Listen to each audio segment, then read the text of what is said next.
Happy New Year, everybody, and here's to a fantastic 2024 for all of us, and I really hope that you enjoyed your holidays. It's Barrett here, and this is Spec of Tech. I just want to talk to you guys today about what I believe to be the best audio processor under $10,000. I've actually owned this processor before, then sold it, but it was so good that I just had to come back to it. Here on the Spec of Tech channel, I've personally tried several multi-channel processors before. I went from the Marantz AV7706 to the Anthem AVM70 to the Anthem AVM90, and then I sold the AVM90 to try processors with Dirac, so the Movavi RMC1L, and I even recently tried the Arkham AV41, which is actually currently for sale. Not to mention, I've owned several AVRs before moving on to processors and separates, but one of these processors was good enough for me to say goodbye to the infamous hunt of the next best thing. The processor that I'm referring to is, of course, the Anthem AVM90. I've owned this processor in the past, as I stated, but I sold it. I sold it because I wanted to try Dirac room correction. I first tried the Movavi RMC1L, which does sound amazing, but it does have some bugs. If you're curious about those bugs, I've linked the review in the top right-hand corner of this video, but I likened it to the Karate Kid of processors. And most recently, I briefly tried the Arkham AV41, which is a fantastic processor, especially if you prefer Dirac room correction. But I won't be completing a review on the AV41 simply because I didn't use it long enough for me to offer you guys a detailed review, which is what you would deserve. I just didn't spend enough time with it to give you guys that. I've recently decided I want to build a reference system, a system that won't see constant upgrades. I recently made a video explaining this also, which I've linked in the top right-hand corner if you want to check that out. Because of this goal to build a reference system, I asked myself which processor is my personal favorite and that I could live with for a long period of time. The answer came to me instantly, and the answer was, of course, the Anthem AVM90. So in this video, I want to talk about why I came to the realization and why I think it's the best processor under $10,000. But real quick, I do want to thank Base Electronics here in Calgary, Alberta. They've just always been there to help me out with my Paradigm and Anthem purchases. If you guys are in the Calgary area, you really do owe it to yourself to check them out. Alright, so as I just mentioned, I wanted to build myself a reference system, and in my opinion, the only processor that I feel really fit the bill for a long-term stay was the Anthem AVM90. I came to this conclusion for several reasons, but the most important reason is, of course, the sound. I've heard many processors and AVRs, and the AVM90 just kind of stands out above the rest. Not that the other units aren't close.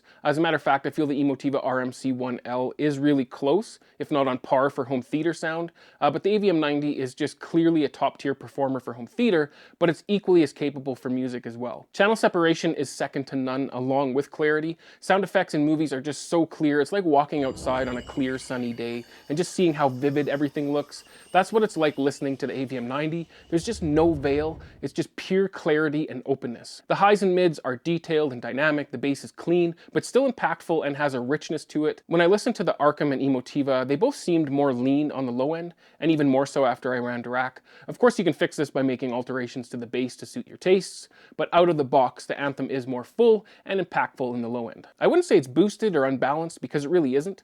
It just seems to do bass a little bit better fresh out of the box. Yes, it sounds phenomenal out of the box, but the second reason I chose the AVM90 is because Anthem room correction is one of the best in the business. I did find Anthem room correction more user-friendly than Dirac, and yet it still offers a lot of customization for those that know what they're doing. And in no way, shape, or form am I saying Dirac is bad or it's overly complicated, but I wouldn't recommend it to somebody who's brand new to audio. But in my opinion, Anthem room correction is the sweet spot. It offers more than enough customization to please any enthusiast, while still remaining simple enough that most average consumers can figure it out and get great results. The AVM90 is also one of very few processors under $10,000 that offers 4 independent subwoofer outputs. That, along with Anthem room correction's automatic phase correction, it's a tough processor to beat in terms of bass functionality. Granted, you could just use a mini DSP with other processors, but it's nice to not necessarily need that added piece of equipment when using the AVM90. Another amazing feature that goes hand in hand with the sound quality of the AVM90 is the ability to have 4 different sound profiles and even 4 different room correction files for each of those profiles. Couple that with the ability to select whichever profile you want in whichever input you want,